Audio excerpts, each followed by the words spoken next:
자, 9월 3일 두 번째 시간입니다. 우리가 아까 앞에서 1교시에는 어떻게 보면은 통일신라의 정치사에 대해서 배운 거죠. 중대 하대로 나누어서 이제 경제, 사회 문화, 사회 경제 문화입니다. 오케이. 자, 그러면 한번 보도록 합시다. 경제와 사회, 문화를 나눠봤는데요. 여기서의 핵심은 사실 선생님 개인적으로 이 승려들이에요. 이 승려들을 잘 이해하고 있으면 되고, 나머지는 사진 보면서 이 유물이 통일신라 시기구나, 이 유적지가 통일신라 시기구나, 이렇게 구분만 하시면 됩니다. 아시겠죠? 자, 첫 번째 이 민정문서라는 게 있어요. 이거 이해만 하시면 되는데, 이 민정문서가 뭐냐면요, 당시에 우리 오소경, 아까 있었죠? 오소경, 구주 오소경, 작은 수도, 그 중 하나가 서원경이거든요. 서원경, 지금의 청주 지역으로 우리가 추측을 해요. 근데 서원경에 살던 어느 촌주, 그러니까 마을 이장 정도 되겠죠. 촌주가요, 뭘 정리해놨냐면, 이 집은, 유린의 집은 인구가 몇 명이고, 토지가 뭐 있고, 동물은 몇 마리 있고, 이런 것들 정리해놨어. 민선의 집도 뭐가 있고, 다 하은의 집도 뭐가 있고, 다 이렇게 해놓은 거야. 이렇게 정리해놓은 이유가 뭘까요? 그렇지. 세금 거두려고 그렇게 했죠. 근데 이 문서가 발견된 게 좀 웃겨요. 우리나라에서 발견된 게 아닙니다. 일본의 도다이사, 일본 말로는 도다이사고 우리나라 말로 동대사라고 하는 엄청나게 큰 절이 있거든요. 여러분도 혹시 유튜브 같은 데 보면 사슴이 막 돌아다닙니다. 나 옛날에 가봤어요. 도다이사. 거기 가면 사슴 똥 조심해야 돼. 사슴이 막 돌아다니거든요. 근데 그 절에 여러분들 불교 경전이 많이 있을 거 아니에요. 그 경전이 오래돼가지고 종이가 벗겨지는 거야. 그래서 이렇게 벗겨봤더니 뭔 글자가 써있어. 종이와 종이 사이에. 뭐지? 보니까 이거 종이를 재탕한 거죠. 재활용한 거야. 일본 애들이 좋아가지고 막 까본 거야. 와, 우리도 이제 뭐 대단한 발견을 했구나 했더니 일본 지명이 아니고 서원경, 동물 몇 마리, 토지 몇 개, 뭐 이런 식으로 써있단 말이야. 그러다 보니까 이게 봤더니 민정문서, 서원경에 살던 어느 촌주가 세금 걷기 위한 기준점으로 막 적어놓은 하나의 민정문서가 발견이 돼요. 이건 연도는 썰이 많습니다. 755년이냐, 이게 다수설이긴 한데 언제인지 정확하진 않아요. 그런데 이런 민정문서가 있었던 이유는 뭐다? 조세, 세금을 거두려고 했다. 오케이? 이 정도 한번 보시면 되고요. 그 다음에 이 지도를 보시면 여러분들 통일신라 시기에 어떻게 보면 첫 번째 당항성 보세요. 이거 진흥왕이 한강유역 차지하고 중국과 직접 교역하기 위해서 만든 거죠. 직접 교역하기 위해서. 그래서 당항성도 한번 체크해 주시고요. 울산항, 이 울산항이 그 당시 국제무역항이었습니다. 여기에 아라비아 상인들도 왔어요. 아라비아 상인들도 왔고요. 그 증거 중에 하나가 뭐냐면 여러분들, 경주에 가면은 원성왕 무덤이 있거든요. 원성왕 무덤에 괴름석상이라고, 이거 보면 우리나라 사람이 아니죠. 머리 뽀글뽀글하니 칸초 막 붙어있잖아, 머리에 지금. 이거 아라비아 상인이에요. 그래서 이걸 보고 우리는 이 울산항을 통해서 아라비아 상인이 왔다 갔구나, 그걸 알 수 있는 하나의 증거 중 하나입니다. 아시겠죠? 당항성, 중국과의 직접 교류, 그 다음에 울산항, 아라비아 상인들, 국제무역항이었습니다. 자, 그 다음에 청해진 얘기하면 여러분들 많이 어렸을 때 많이 들어봤죠? 해상왕 장보고. 장보고 마지막에 어떻게 된 줄 아세요 혹시? 왕위 계승 분쟁 참여했다가 자신의 딸 왕이랑 결혼시키려고 했어요. 그러다가 결국 죽임당합니다. 신라 하대 왕위 계승 분쟁에 참여한 거예요. 자신의 딸을 왕과 결혼시키려고 했습니다. 이 정도만 썰로 얘기하면 되는데요. 장보고는 진골도 아니고 품도 아니야. 어떻게 보면 되게 말단, 신분제로만 치는 말단에 가까운데요. 낮은 사람인데요. 하대에는 이제 다 무너져가는 시기에 신분제가 뭐가 중요하겠어요. 당시 전라남도 완도 지역을 근거지로 청해진이라고 하는 자신의 근거지를 만듭니다. 그래서 이 해상에 있는 해적들 다 소탕해버리고요. 그 다음에 중국 이 법화원이라고 하는 절이 있거든요. 이 중국 산둥반도 지역에 이 좀 튀어나온 곳 있잖아요. 여기에 법화원이라는 절이 있어요. 그 장보고가 만들었습니다. 그래서 장보고가 이 법화원을 통해서 그 다음에 완도를 왔다 갔다 하면서, 선생님이 빨간색으로 동그라미 쳐놨죠. 왔다 갔다 하면서 여기를 근거지로 무역을 통해서 돈을 무지하게 벌고 돈을 무지하게 벌니까 권력력이 생기잖아. 그래서 왕이 계승 분쟁에 참여했다가 나중에 죽임을 당하게 된다 라는 스토리예요. 법화원. 오케이?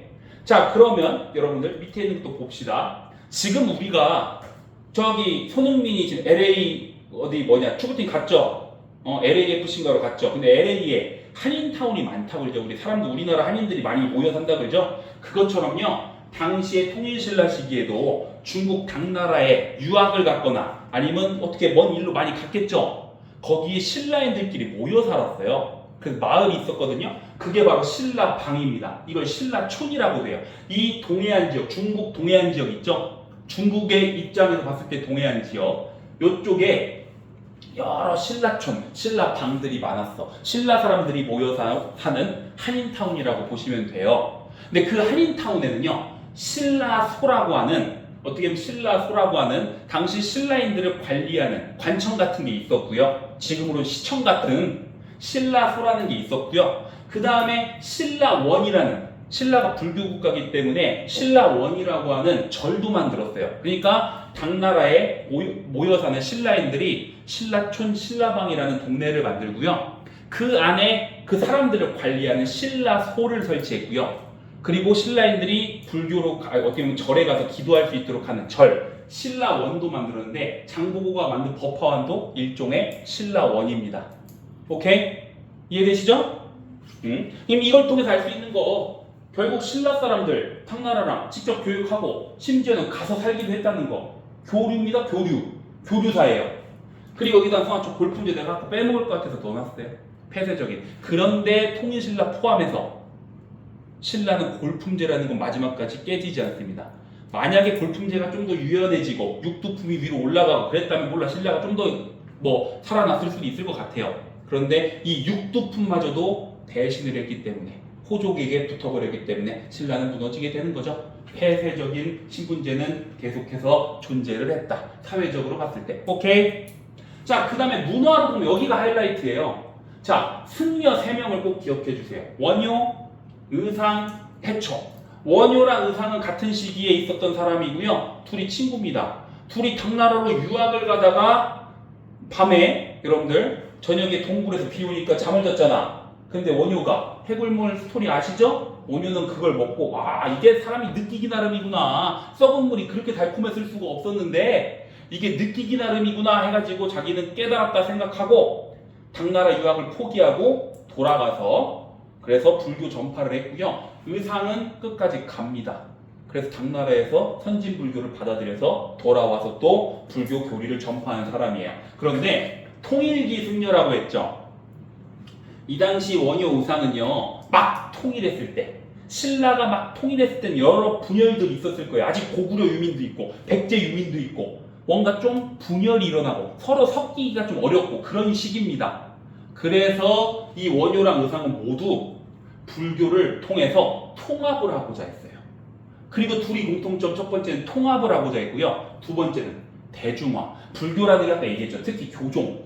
우리 선종은 그 이후에 나오는 겁니다. 결론부터 얘기하면 여기 이 사람들은 다 교종이긴 해요. 선종은 이제 훨씬 더 하대로 가서 하대의 호족들과 묶이는 게 선종이고요. 원효 의상도 크게 보면 교종입니다. 그런데 이 교종의 입장에 있었던 원효 의상이지만 대중화를 표방했어요. 이 사람들은 그래서 우리가 알아야 된다는 거예요. 자, 대중화.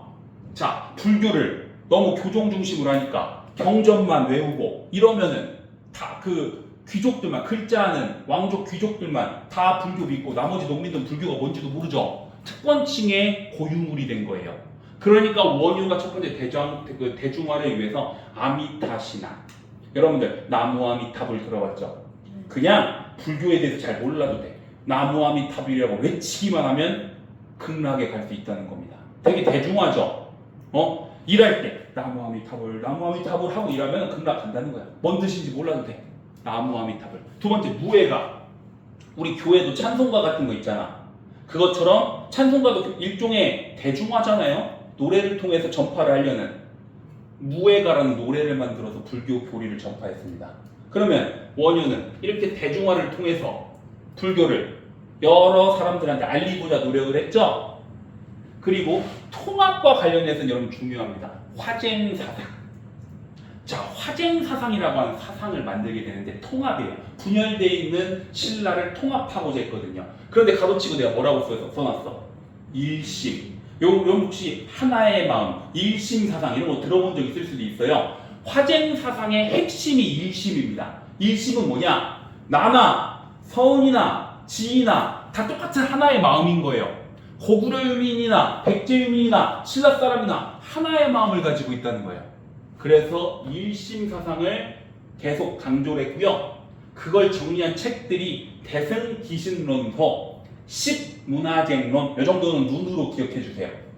원효의 통합과 관련된 책입니다. 화쟁사상과 관련된 책이에요. 오케이? 자, 그의 친구 의상도 대중화를 위해서 노력합니다. 관음신앙. 여러분들 관세음보살 혹시 여러분들 절 가면 절은요 다신교입니다. 기독교는 유일신이죠. 하나님만 믿죠. 그런데 불교는요 석가모니도 믿지만 옆에 가면 관세음보살도 있고 산신령도 있고 그래요. 근데 그 관세음보살이 하는 그 관세 여러분도 혹시나 저 시험 잘 보게 해주세요 석가모니한테 빌면은 안 들어줍니다. 왜? 현세에 잘 먹고 잘 살게 해주는 걸 들어주는 사람은 석가모니가 아니고 관세음보살이에요.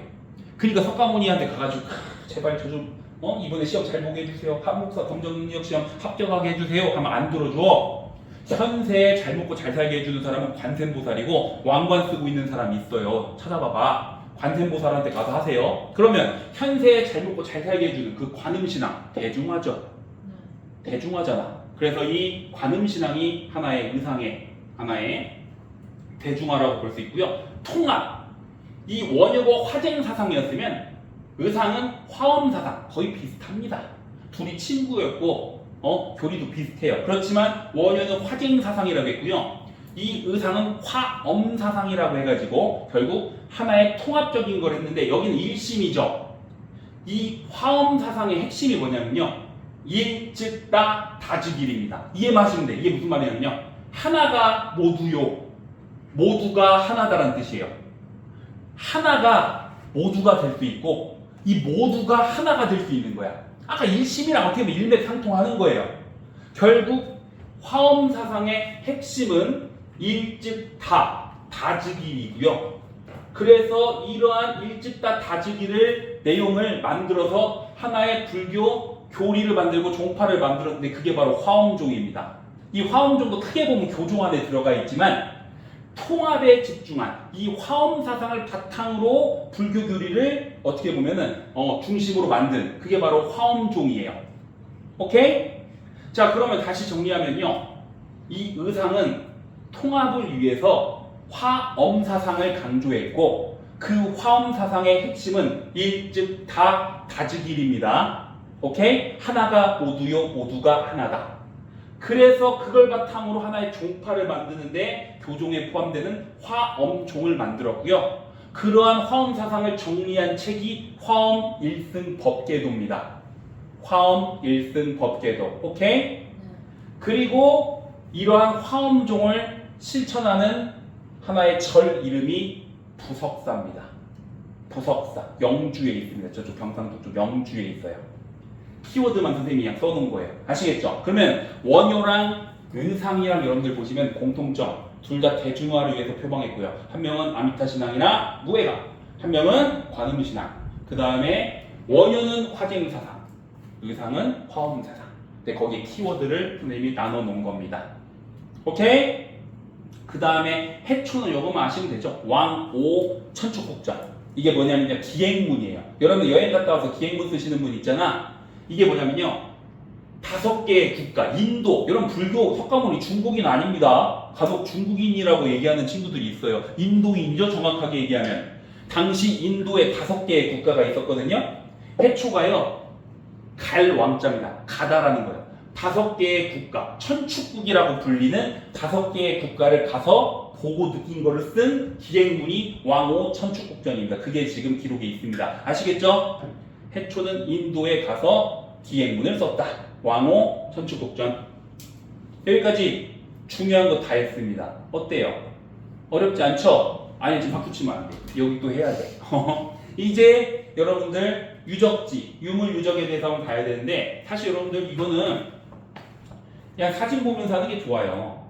여러분들 자 불국사면 통일신라라는 거 알면 됩니다. 여러분들 불국사 지금은 열로 수학여행을 잘 안 가는데 선생님한테 학교 다닐 때만 해도 일단 경주로 갑니다. 경주로. 재미없어. 다시 수학여행은 여러분들 보니까 막 에버랜드도 가고 서울랜드도 가고 이렇게 가야 롯데월드도 가고 이런 게 좋은데 그때는 경주 무조건 가서 불국사 무조건 가야 돼. 불국사 통일신라시기. 오케이? 통일신라시기입니다. 불국사. 그 다음에 불국사 안에 뭐가 있어? 여기에 불국사 3층 석탑. 그 다음에 다보탑 이 두 개 있거든요. 여러분들 3층이 많아요. 통일신라 시기에 만든 탑들은 3층이 많습니다. 왜 그럴까? 통일했다는 의미이기도 하고요. 가장 안정감 있는 이 당시에 봤을 때 가장 안정감 있는 형태가 3층입니다. 4층, 5층 가면 좀 불안했나 봐. 3층이 통일성도 보여주고 삼국통일에 대한 거기에 안정감까지 주기 때문에 통일신라 시기에는 3층 석탑이 많았고 불국사 안에 불국사 3층 석탑이랑 다보탑이 있어요. 그런데 이 다보탑 말고 불국사 3층 석탑을 수리하는 과정에서 요게 발견됩니다. 무구정광 대단한 이경. 무구정광 대단한 이경은요, 전 세계에서 가장 오래된 목판으로 찍은 인쇄물이에요. 목판으로 찍은 인쇄물이 이 불국사 3층 석탑 수리 과정에서 안에서 나옵니다. 그래서 잘 기억해줘야 돼. 이게 공무원 시험 잘 안 나오거든요. 한국사 검정 능력 시험 이런 거 좋아해. 출제하는 사람들이. 그래서 불국사 그 다음에 그 안에 있는 불국사 3층 석탑이랑 다보탑이 있는데 불국사 3층 석탑 수리 과정에서 무구정광 대단한 이경이 나왔다. 그리고 불국사 석굴암 이거 묶어서 보는 거 아시죠, 여러분들? 불국사 가면 석굴암도 같이 봐야 되잖아. 가장 이게 어떻게 보면 전쟁이 끝났기 때문에 통일신라 시기 이렇게 문화가 발달했다는 거예요. 어떻게 보면 전쟁을 하는데 무슨 문화가 발달하겠습니까? 전쟁이 끝났기 때문에 이 통일신라의 문화가 또 이렇게 발전했다고 볼 수도 있는 거예요. 석굴암도 통일신라라고 보시면 되고, 여거 하나 내가 추가했어요. 아까 우리 여기에도 있어요. 감은사지 3층 석탑. 자, 이게 뭐냐면요, 여러분들 경주 쪽 바닷가 쪽 보면 우리 아까 삼국통일한 문무왕 있죠. 이 사람의 무덤은 바닷가에 있어요. 문무대왕릉은 바닷가에 있거든요. 그 문무대왕릉을 그 바닷가에 놨는데 그때 이제 이런 썰이 있죠. 문무왕이 자신은 동해에 묻히겠다. 왜? 이 동해를 지키는 용이 되겠다. 뭐 그런 썰이 있어요. 그래서 거기에 감은사라는 절을 만들고 문무왕도 자신도 거기에 묻히거든요. 근데 문무왕의 아들 신문왕이 그 아버지의 어떻게 보면 업적도 기르고 뭔가 그 아버지에 대한 거를 생각하면서 그 감은사라는 절에 감은사지 3층 석탑을 만들었습니다. 근데 여기 보면 낙서가 너무 많아. 이게 옛날에 일제시대 때랑 우리나라 1950년대, 60년대 때 아직 문화재에 대한 그 개념이 별로 없을 때 여기 선생님 갔더니 누가 막 돌로 파놓고 누구 하트 누구 써있고 막 그래요. 그런데 진짜 그래요? 나중에 가서 봐보세요. 그래서 지금은 이제 우리 문화재에 대한 인식이 높아져서 여러분들 여기 넘어가고 막 그렇게 하겠어요? 안 그러잖아. 그런데 당시 옛날에는 낙서를 많이 한 것 같더라고. 감은사지 3층 석탑 3층이죠? 이것도 아까 얘기했던 통일신라의 하나. 문무왕이 여기서 좀만 가면 문무대왕릉이 있고요. 그 옆에가 감은사라는 절이 있고 그 감은사의 대표적인 석탑이 감은사지 3층 석탑입니다. 오케이? 그 다음에 여러분들 이 동궁과 월지, 안압지라고도 불리죠. 선생님이 수업 때 이런 얘기 했을 거예요. 여러분들 나중에 데이트 코스로 저녁에 가라. 안압지. 여기 선생님이 사진은 준비 안 했는데요. 여러분들 동궁과 월지. 과거에는 안압지라고 했는데 지금 요새는 동궁과 월지라고 해요. 왕이나 여러 신하들이 같이 모여서 잔치 어떻게 보면 뭐 축제를 한 거죠. 거기서 뭐 술 한잔 마시고 뭐 그런 연회를 베푸는 그러한 곳이었던 걸로 추측을 하는데 가면 되게 이쁩니다. 저녁에 가세요. 그래야 이뻐요. 산책하기 좋아요. 딱 호수 있고 그 안에 딱 멋있게 있습니다. 자, 그래서 석굴암, 동궁과 월지, 불국사 뭐 이런 것들 감은사지 다 모두 통일신라라는 걸 기억해달라는 거예요. 오케이? 그 다음에 상원사 동종. 이거 그냥 여러분 참고로 보시면 돼요. 이거 뭐냐면 종이요. 큰 종이거든요. 근데 이게 현존하는 가장 오래된 종입니다. 그래서 우리나라에 있어. 상원사 동종 있고요. 강원도에 있습니다. 이거 평창에. 그 다음에 성덕대왕 신종. 혹시 여러분들 초등학교 때 에밀레종 들어봤어요? 에밀레종? 그 에밀레종이 뭐 에밀레라는 애기를 뭐 종만들이 넣었다고 그런 썰이 있잖아요. 진짜인지 모르겠어요. 그거 지금 경주 국립박물관 앞마당에 있거든요. 그게 바로 성덕대왕 신종인데요. 가장 커요 지금 경주에. 그래서 한번 여러분들 이것도 보시라는 거예요. 그 다음에 마지막 하대. 하대는 교종보다 뭐가 유행했어? 선종이죠. 이 선종은 아까 교리를 중시했어요? 경전 교리를 중시했어요? 실천 참선을 중시했어요? 실천 참선을 중시했죠. 그러다 보니까 호족들이 좋아했죠. 호족들이 좋아했어요. 풍수지리 말고도. 그래서 여기다 참선, 불린 문자. 문자가 중요한 게 아니다. 실제 실천하고 참선하는 게 중요한 거다. 라고 하면서 하대 선종이 유행하면서 뭐가 많이 만들어지냐? 승탑. 여러분들 이런 탑들은 예를 들어 가문사지 삼천석탑의 이런 탑들은요 사실 부처님을 모시는 겁니다. 부처님을 대신해서 이 탑을 만든 거거든요. 그런데 이 승탑은요, 승탑은 승탑 뺐나? 승탑이 없네. 여기 있다. 석등 아니네. 이거 석등입니다. 좀 이따 보여드리는데. 자, 승탑은 뭐냐면 여러분들 조그매요. 아까 석등과 비슷하게 생겼는데요. 좀 조그매요. 아까 그 탑처럼 안 생겼어요. 근데 이 승탑은 뭐냐면 유명한 위대한 승려를 모시기 위해서, 부처님이 아니고 위대한 승려를 모시기 위해서 승탑을 만들었거든요. 근데 왜 승탑이 하대 선종이 유행하는 시기에 많이 만들어지냐면요. 자, 봐봐요. 호족들은요, 선종이라는 종교를 어떻게 보면 불교 종파 중에 참선을 중시하는 선종을 믿게 되죠. 자신들의 이데올로기로 어떻게 보면 생각하게 되죠. 그 선종을 접했던 사람들은 승려겠죠. 그러다 보니까 이 승려와 호족의 관계가 돈독해지는 거예요. 자신의 스승으로 모시고 그랬습니다. 그러한 승려가 돌아가시니까 호족들이 부처님을 모시는 탑도 만들었지만 승탑도 만들어서 그 승려를 모시고 기리는 그러한 입장에서 만들었다고 보시면 돼. 그래서 선종 시대는 승탑이 많이 만들어졌다. 오케이? 오케이. 그래서 이게 철감 선사탑이라고 가장 유명한 승탑입니다. 승려를 모셨어요. 선종과 관련이 있고 호족과 묶으셔야죠. 그리고 부산선문. 여러분들 선종이 크게 또 9가지 종파로 나눠진다는 건데 이걸 외울 필요가 없어요. 근데 내가 왜 이 얘기를 하냐? 경주에 있어요. 부산선문이 지방에 있어요. 지방에 있죠. 이 구산선문 9개의 이 선종 종파들이 유행을 하게 되는데 다 지방에 있습니다. 호족과 연결이 돼가지고. 오케이? 그래서 구산선문까지 한번 보시면 되겠습니다. 여러분들 여기서 중요한 거는요, 여러한 유적지 유물들이 어느 시기? 통일신라 시기. 신라라고 하면 안 되지. 통일신라 시기. 3층 석탑이 많죠. 통일성과 관련된 거니까 만약에 여러분들 이름을 처음 들어보는데 3층 석탑이야 찍더라도 통일신라라고 생각해서 찍어보세요. 대충 맞습니다. 다 맞는 건 아니야. 이해되시죠? 그리고 승탑은 선종과 관련됐다. 이것도 연결시키면 되겠죠? 자, 그러면 문제를 한번 풀어보도록 합시다.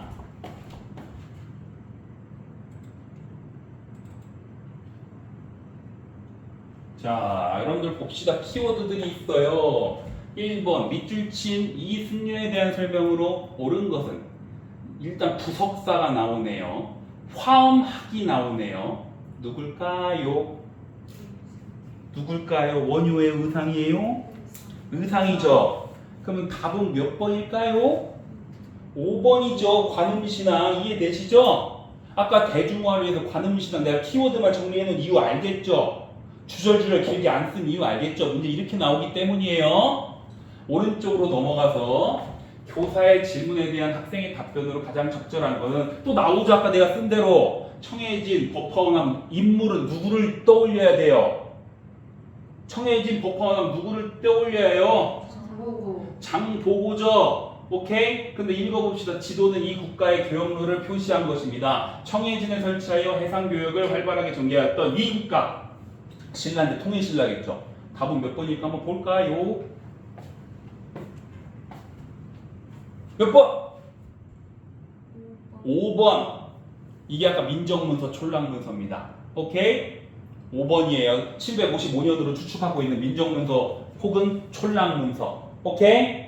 5번입니다. 자, 그 다음에 자, 이건 좀 어려울 수 있어요. 여러분들, 이거는 좀 어려울 수 있습니다. 이게 유물유적이 많이 나와요. 이렇게 한국사 검정 능력 시험은. 자, 한번 봅시다, 여러분들. 자, 그러면 경주 불국사에는 이 탑, 아까 2개 있다 그랬죠?